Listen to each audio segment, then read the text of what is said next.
Good afternoon. We are outside of the gym once again. I already drank the pre-workout and it was another sunny day, so I got plenty of sunscreen on. I also wore one of those sun hats just to be sure, so that way I don't get sunburn all over me. But today is back day, hence I'm wearing my back day shirt, and we are going to get in there and we're going to train our back.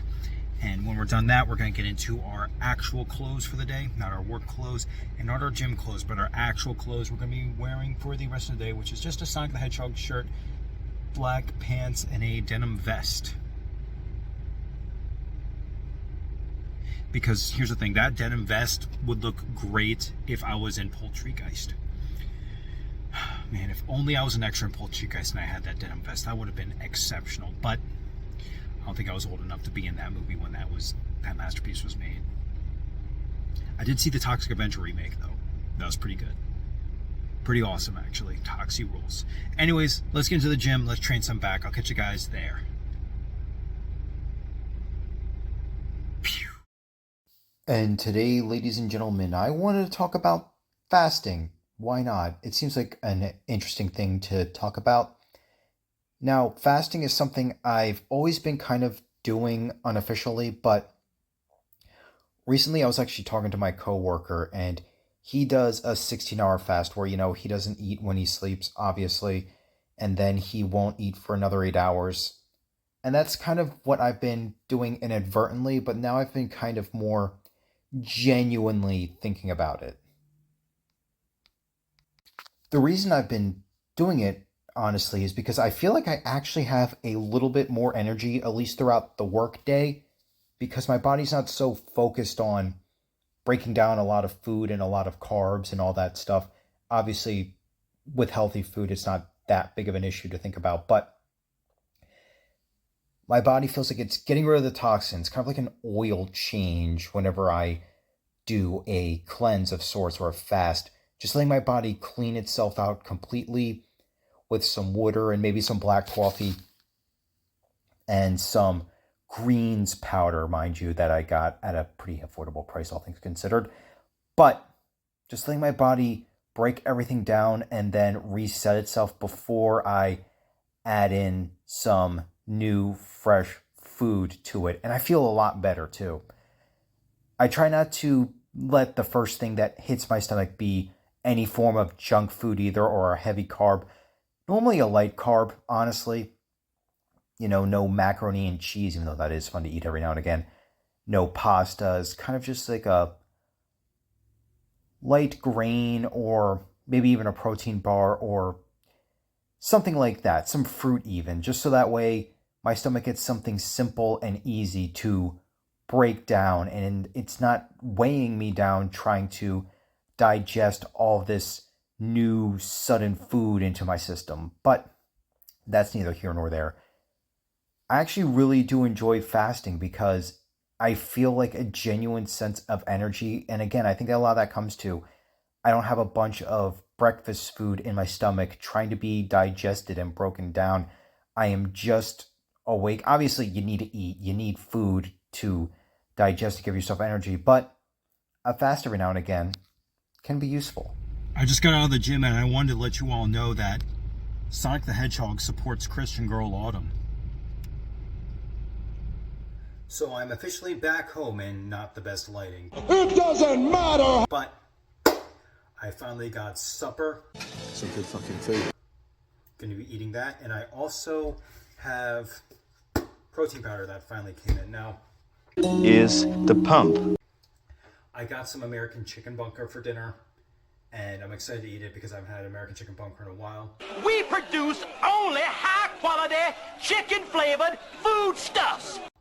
Got a nice portion, nothing too big, nothing too small, just enough to give me that taste as well as, the calories and protein. Say what you want about, the fat content in it and everything, but American Chicken Bunker is literally just one of the best places to get chicken at, as far as I'm concerned, at least fast food wise. High quality If you haven't tried American Chicken Bunker yet, you gotta give it a shot. foodstuffs. Like I said, it's Chicken flavored. and also I got pumpkin spice, latte, almond and oatmeal, lesser calories, and my twinsy and I get to share it, my friends. Now, tonight is going to be a fun conversation. I'm going to talk about Clair Obscur. You guys excited about that? Because I know I am, because Clair Obscur is you already know where this is going, video games. But that will be discussed a little bit later. But anyway, I got to eat supper. I got to relax a little bit. And then we'll meet afterwards. And we'll have our nighttime conversation. I'll catch you guys in a little bit. Peace. Okay, so this is take 2 of me trying to explain why Clair Obscur Expedition 33 is one of the best stories, not just in gaming, but of all time. Clair Obscur Expedition 33. As some of you know, if you've seen my older videos, I was obsessed with this game before I even got my hands on it. It's true. I was going out to every store trying to find a copy. No one had it. Then one day on Amazon, they say, hey, we might have it, it might show up at a later date, probably in August. And I was like, you know what? I haven't seen them anywhere else to buy it, so I ordered a copy.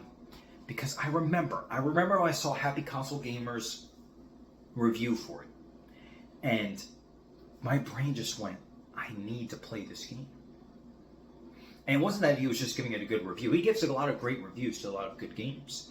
But something about it was just going, I need Clair Obscur in my life. So I went online, tried to find copies of it. No one had it. And I wish I knew this game existed before that review. That's how I heard of this game. I wish I knew this game existed when they had press releases, teaser trailers, all that stuff. Because I wouldn't have just pre-ordered this, maybe. This is what I mean. I probably wouldn't have just pre-ordered the physical copy. Obviously, as you know, I prefer physical editions over digital editions. But I would have gotten the Lumiere edition, the collector's edition with all the cool stuff involved. Because this game deserves it. This is one of the best games of all time. This is something that I actually want to do a full send review of one day, but right now, I just want to talk about the story because honestly, this is the Poultrygeist of video games. When it comes to the story of Clair Obscur, it's about the expeditioners trying to track down a being known as the Paintress and put an end to her because she may or may not be responsible for destroying huge portions of their population once every year. Now, as the story unfolds, more things are learned, new characters introduced, and this game is great at showing, not telling, because it doesn't explain what the homage is. It just lets it happen. And this is one of those things where I wish I would have heard of this game before all the reviews and stuff like that come about, because the reviews inadvertently do spoil even early game stuff. And a lot of the stuff needs to go in blind because there's a lot of twists. The end of Act 1 still gets me. The reveal of who everyone is still gets me. Everything in this game is basically perfectly paced when it comes to storytelling. This is up there with Lord of the Rings in terms of greatest stories of all time. If anyone wants to have a conversation of, are video games art? Have them play this, and if they don't believe that video games are a form of art, they are just wrong. Now, keep in mind, I believe this is like the Undertale of this generation. What do I mean? When Undertale came out, that was a huge phenomenon. Everyone was talking about it. Everybody loved it. It was a turn-based RPG that had a great story. Keep in mind, I still haven't played Undertale yet. I will one day. It looks great. I just, for whatever reason, never got around to playing it. But I'm not here to talk about Undertale. That will be played one day. It looks very Earthbound inspired, and Earthbound is one of my favorite games of all time. If you haven't noticed, I really like role-playing games. But Clair Obscur is this generation's Undertale, because it opened up this subculture of everyone just wanting to talk about this one game. People doing these bizarre run-throughs, people finding ways to one-shot the hardest bosses in the game, people who are putting in harsh challenges on themselves. And I believe someone said that, because here, check this out. In the game, you can learn about other expeditions that happened before you, ones that tried and failed. And one of them is Expedition 60. And they are the goated expedition, because there were a bunch of jacked dudes and dudettes going after the paintress, and they were so strong that they could bypass her barrier and get right to her. Unfortunately, they did run out of time, but some people believe that they are a reference to people who do challenge runs, where they will intentionally pseudo-ly make it harder on themselves, but they'll also be jacked as heck and can do it all. But outside of that, though, what makes a great story? What helps make a great story? And that's characters. And this game's characters are outstanding. They truly feel like friends. They feel like family, even. You know, you got Gustav, who's one of the best characters in almost any game. You got Mael, just this innocent girl who doesn't feel like she belongs, so she insists on coming on the expedition, even though she's actually a little too young, but they let her come anyway. You got Lune, who's so cool. She's probably my favorite character to play as in the game, because if you overpower her, her spells are awesome. You got Sael. And she has one of the most heartbreaking stories in the game that would eventually go to involve a character named Eske. Eske is also awesome, by the way. He is so loving and adorable that I just want to give him a hug, and he's this big poofy thing. I just want to give him a nice big hug, like, Eske, come here, man. Everyone loves Eske. Even his best friend, Francois, he's cool too. You got Verso, just another badass Chad who wants to help in this expedition. You got Monoko, another badass Chad who loves violence, but he has a weird thing for feet. And then there's the villains. The villains are surprisingly very, very well written. I mean, it's not surprising. This game's all around well written. But I can't talk too much about the villains, because then we get into severe spoilers, and I want people to go into this game as blindly as possible. Obviously, I had some stuff spoiled for me, you know, like the Gomage and things like that, because a lot of reviews did discuss that. But the best way to experience this game is find some gameplay, be like, oh, that looks like fun, I'm going to play it. That's the best way to experience the game, because this story is just so like, this story is so well written, my friends, that after I beat this game, I was in such an emotional roller coaster that I want to 100% this game. I want to get the Platinum Trophy and then still keep playing it, because that's how much I love this game. You know how many games I've played over the years that I said I get the Platinum and I said, okay, I'm done? This is one of the few games where I said, I can see myself continuing to play this after I 100% it, because it looks like there's like so many little challenges in it. And I think if they added in extra trophies just for funsies, that'd be cool too. But I still haven't 100% this game yet. I'm going to. But like I said, I needed to take a little bit of a break. And so, just how heavy everything is in this game. The exceptional writing and characters, the joy and the heartbreak. I needed my brain to calm down. So I finally started playing The Precinct, because it's a game that's inspired by old school GTA games that you play as the cop. There's, of course, some cool characters in there. There's a little bit of emotion in there, but it's not as heavy as something like this. The characters are so cool that I became a fanboy of some of these voice actors. Like Ben Starr, I'm trying to play all the games he's played or voiced in, which Final Fantasy 16, and I definitely need a emotional break if I'm going to be taking on another epic RPG He also did First Berserker Kazan, which I don't think Soulsborne games have a lot of heavy stories. Some might, but that's a Soulsborne. I'm not the biggest fan of those, but I'm still going to give it a try one day once I can find an affordable price.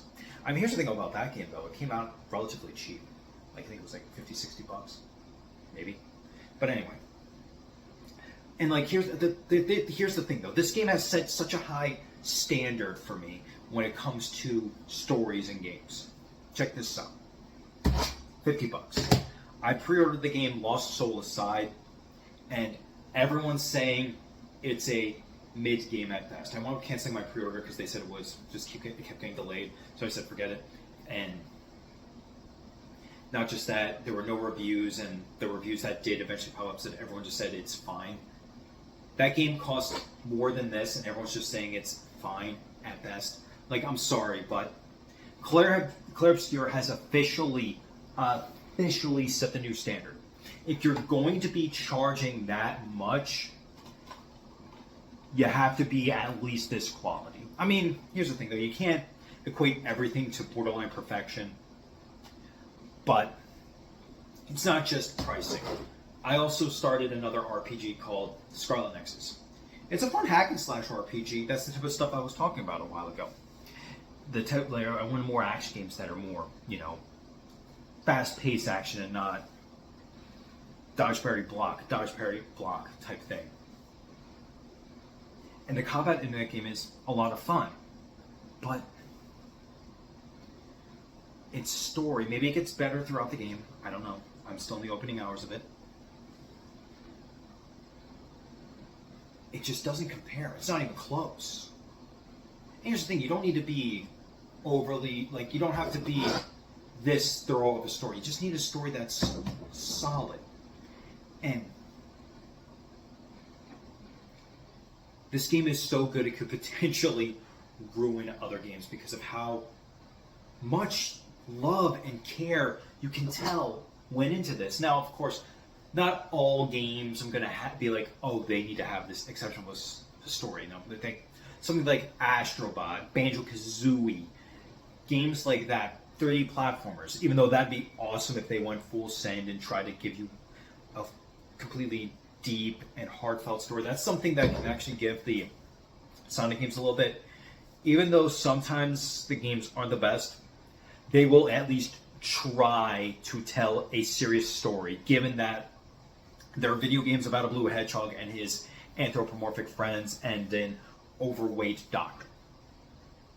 That's the one thing I can give the Sonic games. And I think if they have a story that's as passionate as this, which Shadow Generations almost had, a story this good with Sonic's gameplay, good Sonic gameplay, mind you, with the kind of RPG elements of Sonic Frontiers in a kind of open world setting, that would be a magnum opus of gaming. Sonic team needs to get a hold of Sandfall and ask them for their writers, because the work they did is just so unbelievably good. I cannot wait for these guys to explore more. And I can't wait for them to explore the Clair Obscur universe a little bit more. I can see potential in games inside of this universe. There's so many creative options outside of being just like the Paintress and things like that. Obviously, I don't want to give too much away of what I would believe a sequel would be, because that'd be huge spoiler territory of what I would want out of a sequel to Clair Obscur Expedition 33. But to see everyone kind of come together with this game is outstanding. The pseudo subculture with it. This game is the game I've been wanting for decades now. And keep this in mind. I remember one friend told me he was playing through, or my roommate, mind you, he was playing through Gex 2, and he said he was reliving his childhood. And of course, there's nothing wrong with playing a game from when you were a lot younger and reliving those be moments in your head.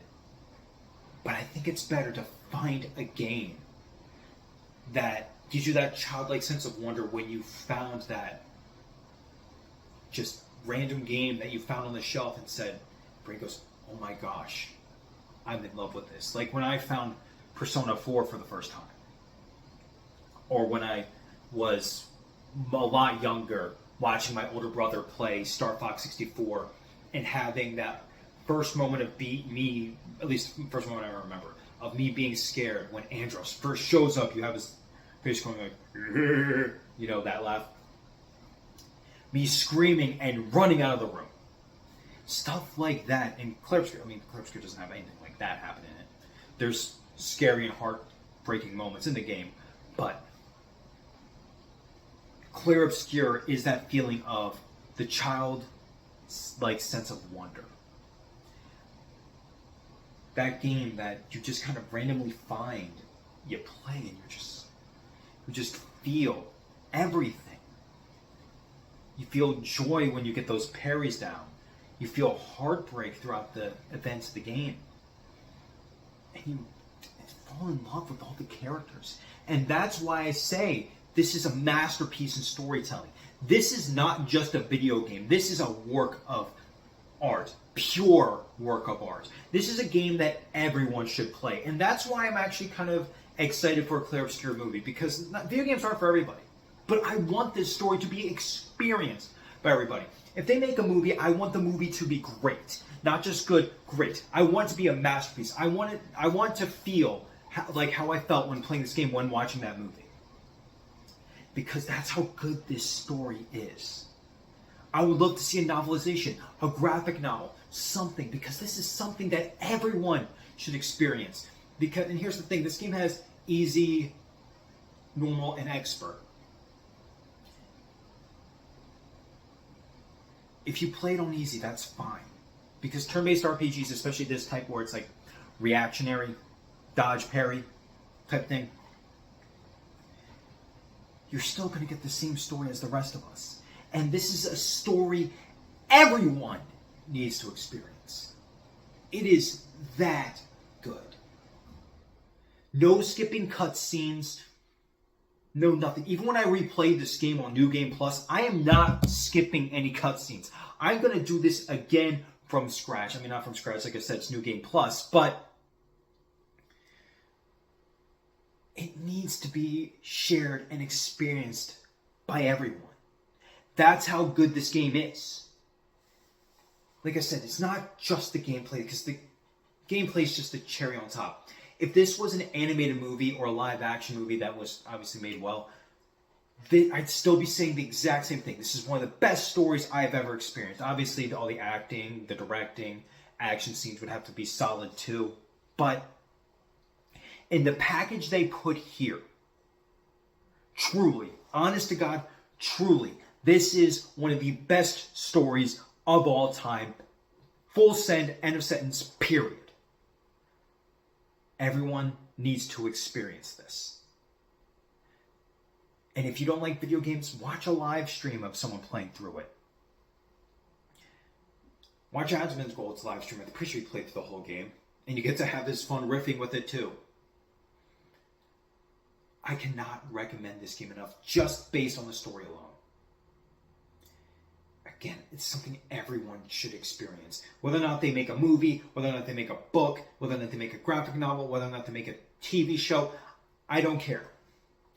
I want more people to experience the story of Clair Obscur Expedition 33, and I don't care how you experience it. Sandfall did a masterful job here. This game is a masterpiece, just on story alone. When I get to a full review, which I believe I'm going to do one day, the gameplay is the added bonus, the story, the characters, and all that. That's what brings us in, and the story keeps us going. Anyways, my friends, that's Clair Obscur Expedition 33 and why the story is one of the best of all time. I gotta start getting ready for bed because, it's still late. I don't want to say getting ready for bed. In 2 hours I'll be ready for bed. But I gotta call it a night Because if I get myself too hyped up now about Clair Obscur, I'm never going to be able to fall asleep. So, find a way to experience this. And I'll catch you guys later. Peace.